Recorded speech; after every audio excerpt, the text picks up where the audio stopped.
Roll Tide Bama fans, what's going on, man? It's your boy Mizzy. Man, we got some great college football games coming up, guys. I'm so excited, man. But, like I said, man, first round done. Rose Bowl set. Bama fans, it's that time, baby. It's that time to shock the world. Everybody's picking Indiana. Like I said, Alabama is like a 7.5 point underdog last time I seen. Disrespect. Man, one thing I've been sent back, I waited some time to get my prediction for this game. I was cause I watched Indiana when they played Penn State. Wasn't a great game for Indiana, but they still won.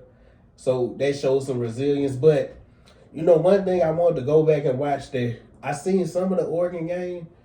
Matter of fact, that might have been the day I was at the Georgia and Bama game.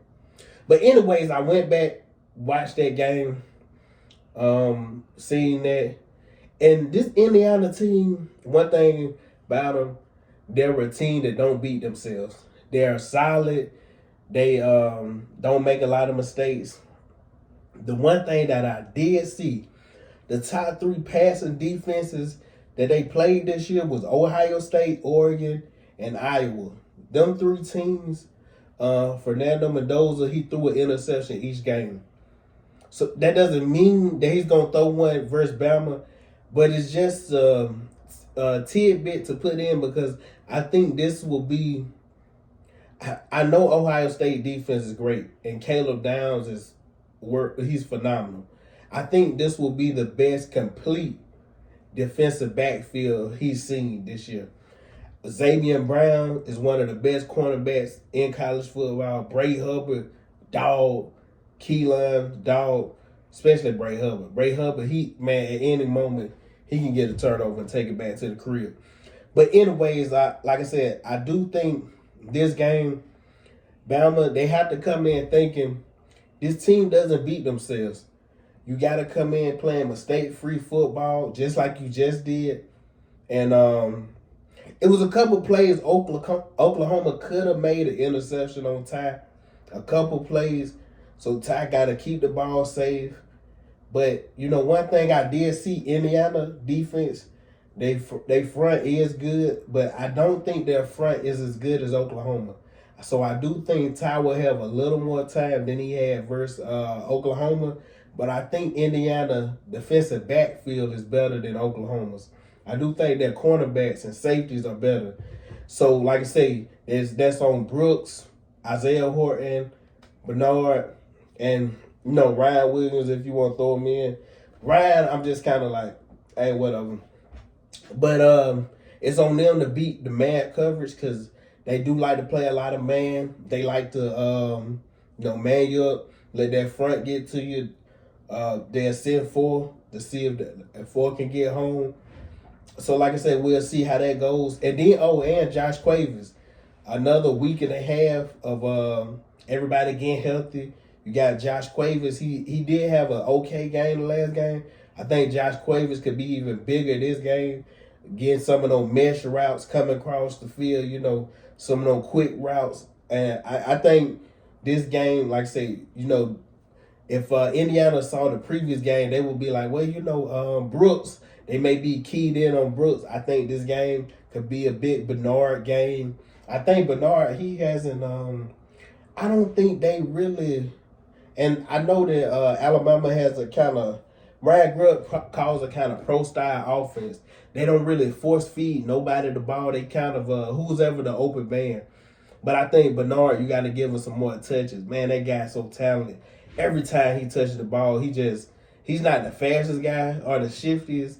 He just knows how to move with the ball. And like I said, man, I just think he needs some more touches. But then also, man, Bama defense just been hitting that stride. Once Oklahoma got up 17-0, and then they locked in, man, it was what it was like a 28-7 run to end the game. And like I said, they had material, you know, locked up. And one thing Kane Womack showed me, that he will adjust the defense. He won't just sit back and be like, okay, this is what our plan was coming in the game, and we're just going to stay at that plan.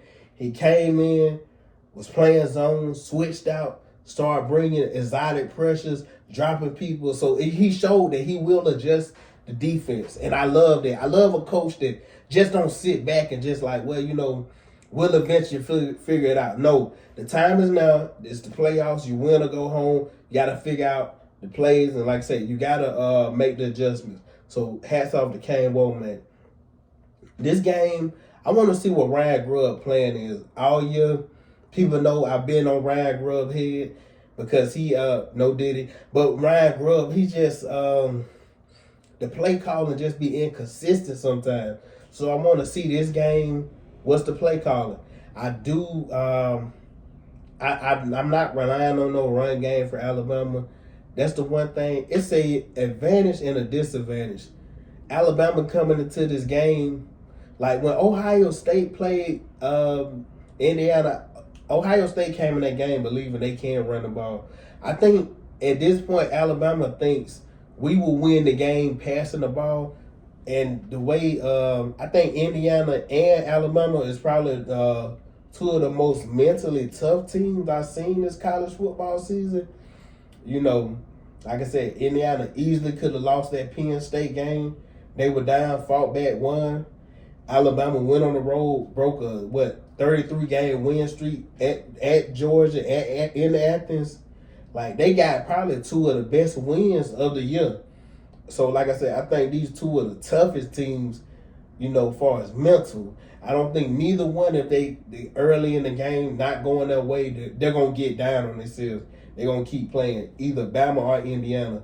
So I expect a great game. I expect a tough game. I know that, and I'm not the type of person to, Indiana don't got this history. Man, look, this team has played good all year. Like I say, they beat Oregon. I respect Oregon.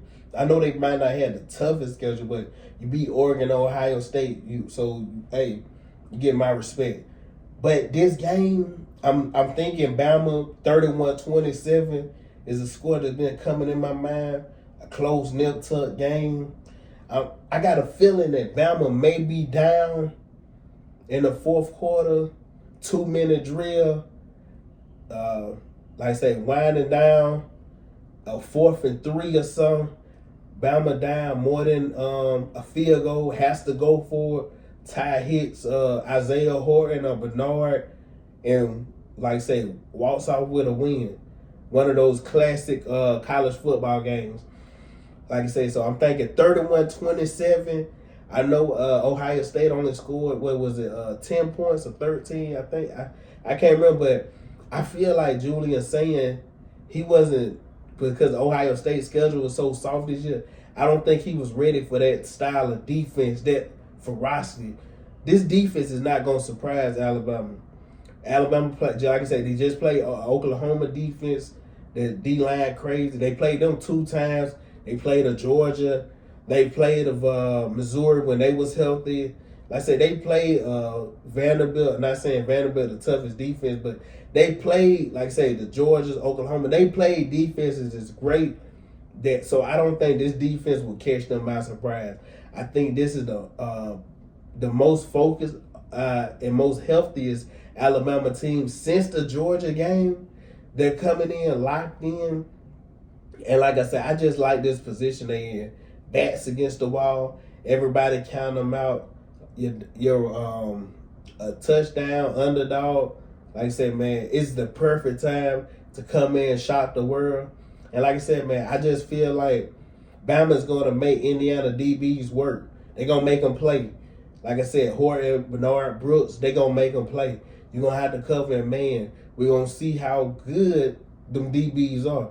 Because I think, of course, Jeremiah Smith on Ohio State, dog. But him and Tate, they're more, I think, Ohio State is more of a duo wide receiver. They have some other guys, but I think the Alabama wide receiver is more complete. It's like I said, Quavez and everybody else, I think they're a more complete unit. So I'm expecting them to have some success. And then, like I said, I'm expecting Bama to actually get off to a quick start this game, just because Indiana was on a bye, and a lot of times when you have that bye, You come out a little rusty. So if I'm Alabama, you got to take advantage of that. Come out, play, start fast, start quick. Like I say, get off to a good start. Get in the end zone, not settling for field goals. And then, like I said, man, I just think when Bama defense, I think Bama defense is very fast. Xavier Brown, like they got a lot of guys in that defensive backfield that are dogs. I think that they'll get an interception off Fernando. I think that they're gonna confuse him on some plays. Kane Womack, he's been dialing up a lot of pressures and, like I said, a lot of exotic blitzes. And then, like I said, I just feel Bama has shown that they're mentally tough.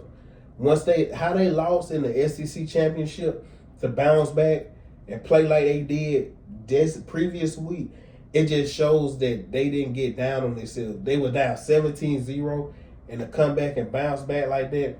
And then Indiana has one of their starters is hurt on the D-line. So like I say, then you got Big Tim Keenan up there. He's like I said, he's starting to eat. You seen last week with the block punt and everything. And like I said, man, I just think this team is hitting their stride and they're in prime position to get an upset. So like I said, man, it's roll tide. I don't give a piss about nothing but the tide. And I said, I got the tide 31-27. Hey, all the Bama fans, like, comment, subscribe, share. Appreciate the love. Man, I swear, I appreciate everything. I appreciate every viewer, every like. Like I said, man, guys, Rose Bowl sip. It's time to get it done, man. And then, like I said, we win this. Hey, on to the next round.